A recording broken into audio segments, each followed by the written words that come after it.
Bonjour, c'est Ludovic, votre analyste indépendant, et voici ma mise à jour hebdomadaire en vidéo de l'analyse de l'indice Bell 20.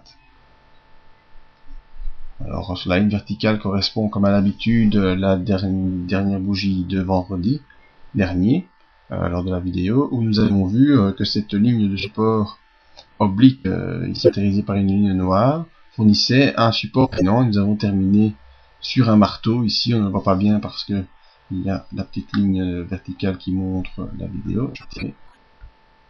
Voilà, donc on voit très bien ici ce marteau sur cette ligne oblique qui ne franchit pas la ligne oblique et qui donc était pour moi un signal haussier pour cette semaine. Par contre, lundi, eh bien, il y a une nouvelle hésitation. On reteste la M50, on reteste cette ligne oblique et on essaie de descendre, mais le cours ne veut toujours pas descendre. Eh bien, le marché étant ainsi fait que si ça ne veut pas descendre, il faut que ça monte. Et donc le mardi, on monte de très belle manière. On s'en va dépasser cette résistance pardon, à 2720 points et terminer au-dessus de la M20. Le lendemain, comme à l'accoutumée après chaque belle montée, on a une petite prise de bénéfice, on retourne sous la M20, mais on reste au-dessus de la résistance, c'est pas très inquiétant. Pour confirmer cela, le lendemain, on démarre plus bas que la résistance, mais on repasse au-dessus. Et aujourd'hui, vendredi, petite bougie haussière avec une grosse ombre haute qui est normalement mauvais signe. Et on repasse au-dessus de la M20. Donc graphiquement, on termine cette semaine au-dessus de la M20. C'est une semaine qui globalement reste haussière quand on voit la clôture de la semaine dernière, la clôture de cette semaine, mais c'est plus un aller-retour quand on voit ici une grosse rouge, petite verte, petite rouge, une grosse verte, puis une petite rouge, une petite verte, une petite verte. Bon, c'est vraiment du yo-yo en train de se jouer ici depuis plusieurs séances. Alors, ça reste positif tant que nous sommes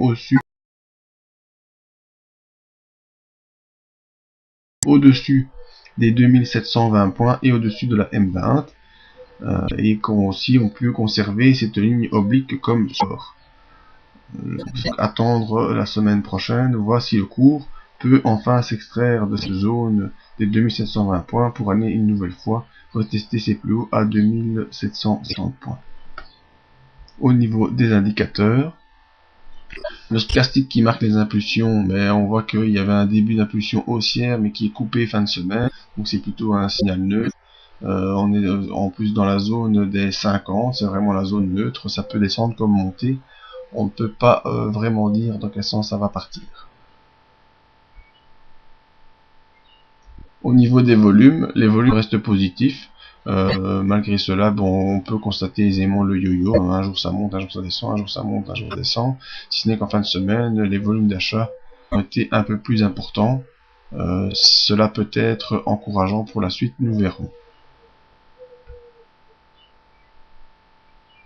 Le MACD, qui lui est un indicateur qui réagit de manière plus lente, mais quand les cours n'évoluent pas, le MACD tend plutôt à descendre. Malgré tout, l'histogramme revient vers la zone positive.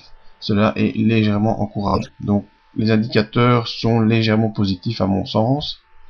Le graphique l'est aussi par le fait qu'on clôture au-dessus de la M20 et au-dessus de la résistance à 2720.